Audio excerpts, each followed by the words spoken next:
Welcome to the Glow Code podcast. My name is Kate Dove and I'm your host. The Glow Code podcast is a collection of bite-sized conversations designed to help you step into your main character energy, glow up, and connect with your femininity. This podcast is for the woman who wants to radiate her beauty from the inside out and move through the world with authenticity. Thank you so much for tuning into today's episode, and let's get started.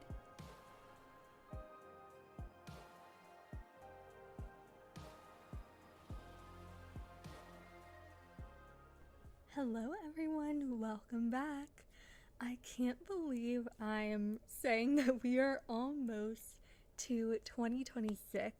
And I don't know about you guys, but I've heard from so many people that this was such a massive year of shedding, and I know for me that was definitely the truth as well. And there was just this theme of breaking down, of releasing, of getting rid of things that were no longer serving us. And part of the reason for this is because 2025 was a 9-year in numerology. So going into 2026, that is a 1 year. It is all about new beginnings and a fresh start. And I don't know if you have felt it too. I mean, typically I don't really feel the energy of a new year really strongly, and I typically feel more of a fresh start during the spring season, which is around March where I live. But as 2026 is approaching, there is just this energy of momentum, and let me know if you guys have felt this too, but 2025 has not only felt like a year of shedding, but also of build-up in a good way, because we have been making room for what 2026 is going to bring for us.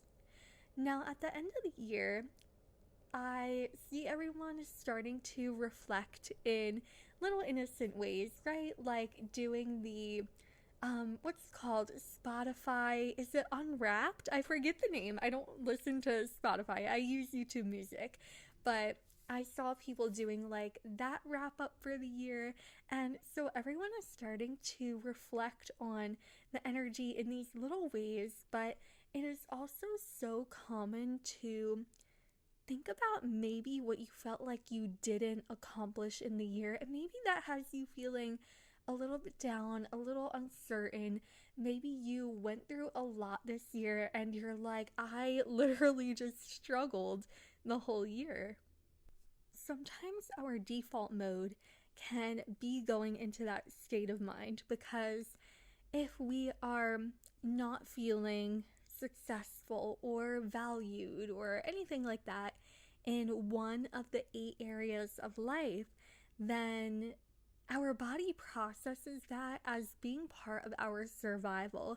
So I just want you to know, if you've been having any of those thoughts too, that your brain is just doing its job. It's trying to keep you safe and point out the things that are, making you feel like your survival is being hindered in some way, even though it's not, right? Like if you have been feeling isolated from a friend group, as humans, we value community, but that's obviously not a direct threat to your survival. Your brain and your body just might be processing it that way. So then you might be finding yourself feeling maybe anxious or panicky, and you're just like, I want 2026 to be my year.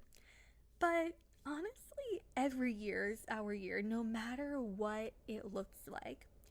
So that brings me into what I wanted to touch on today, which is finding the perfection in exactly where you are in this moment. For me personally, this year was such a huge breakdown. I have never had so many identity shifts in 1 year as I've had in this year. And I've been through some things, but this year it was very emotional, and I don't think I've ever cried as much as I did this year. But this is the year that I really expanded my nervous system. I found myself, to be honest. I found a spark that made me feel really passionate and lit up about life, when before the things I was doing just felt like a chore and I was constantly frustrated.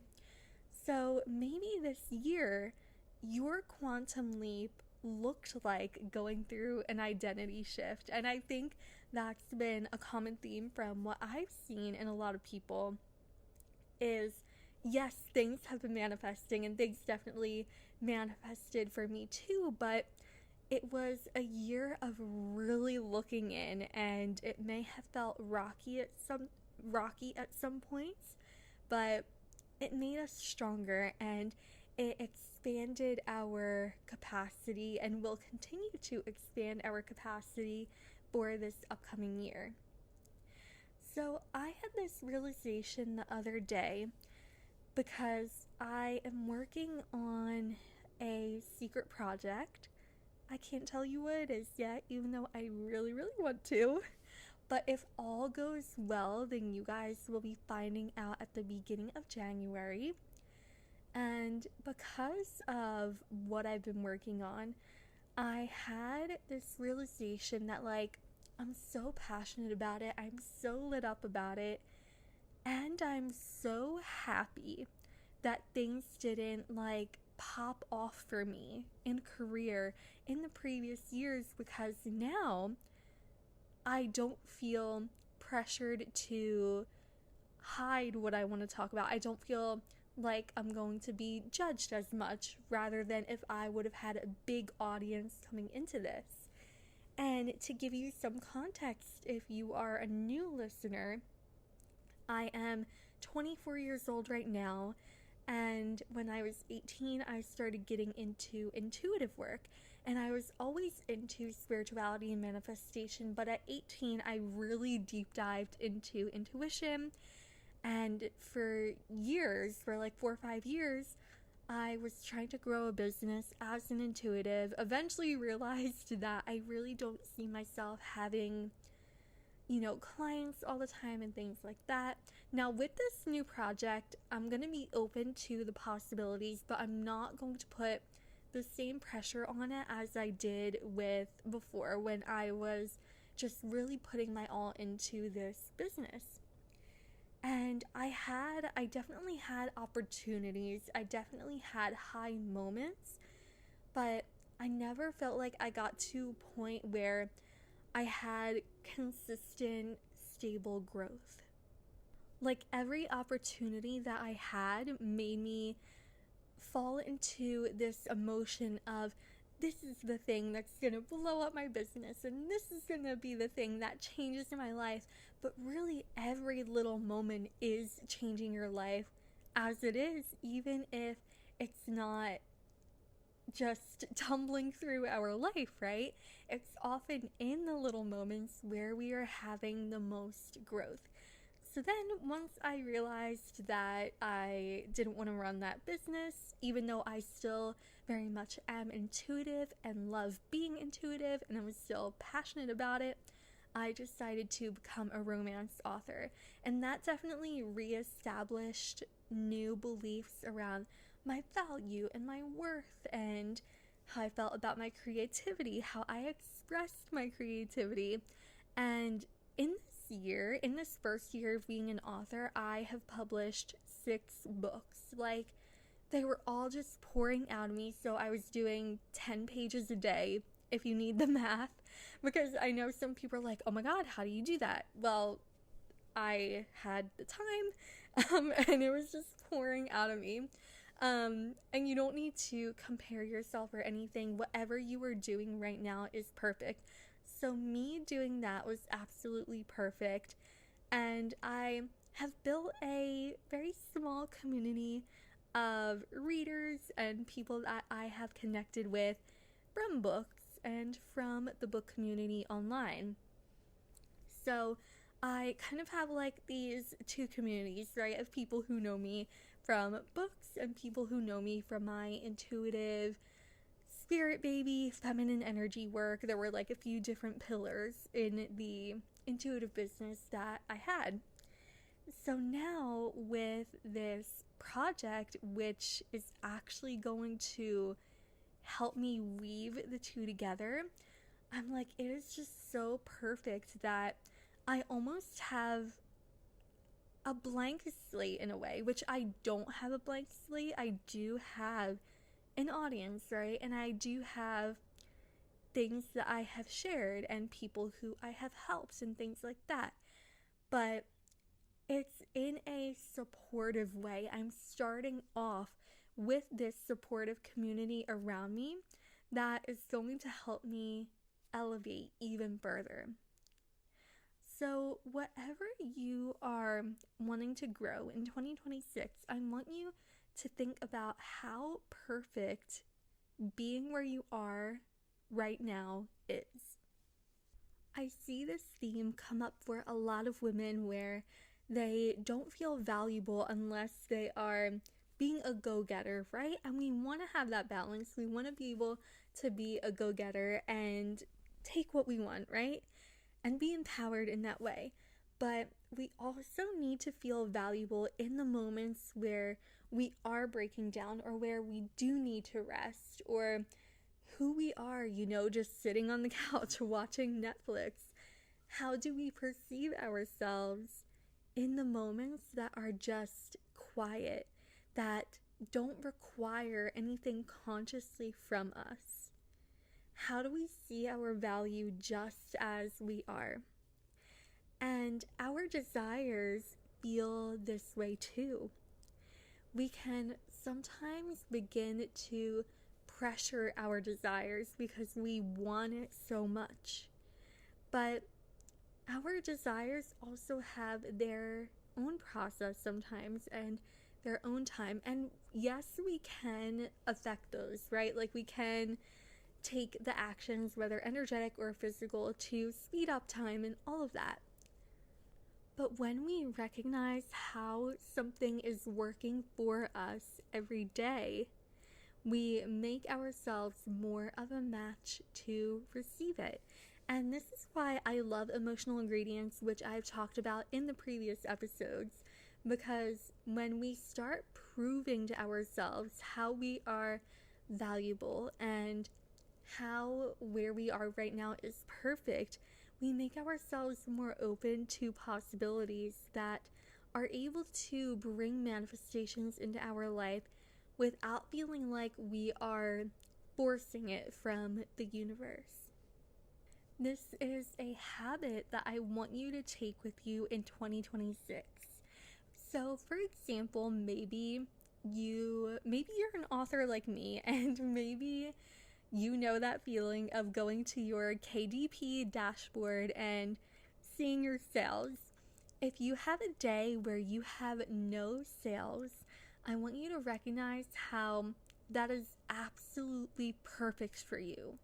And you might be like, how is that perfect? Like, that's not what I want. Well, in a way, it is what you want because it's going to show you the parts of you that need to be cleaned up. So maybe you recognize something that you are attaching to that number when it comes to your worth or your value or your work ethic, right? There's something in that for you to alchemize and to work with. If you are manifesting love and maybe you go on a few bad dates in a row, instead of falling into the trap of saying there are no good men out there or no good women out there, you can say, actually, these dates showed me exactly what I don't want. And because I know now how much clearer the things are that I do want, it'll be so much easier for me to manifest because now I know that particular feeling that I want in my life. This isn't fake positivity. This isn't bypassing our emotions. If anything, it is making us more in tune with the heavier emotions, because if you think about it, if you are experiencing a negative situation, right, and you continue to go down the rabbit hole of how nothing works out for you and how nobody will ever be the perfect person for you, or how you have such a hard time bringing the right friends into your life, then you're only going to stay stuck where you are right now. And it is so much more comfortable to stay in that place than it is to get uncomfortable with new thoughts, with new emotions, and with new beliefs. I'm gonna keep it at there for you guys to just sit on and marinate with.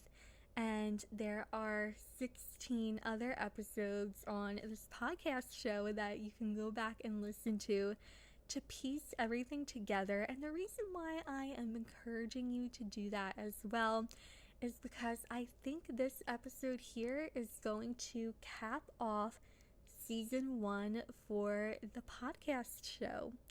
This does have to do with the secret project that I am really focusing and honing in on. So we will return at the beginning of January with season 2 of the Glow Code podcast.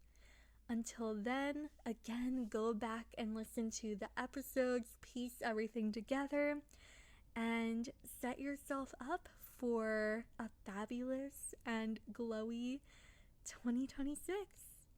I hope you all have an amazing holiday. I want to thank you guys also so much for listening and supporting the show, and I will see you all in the new year.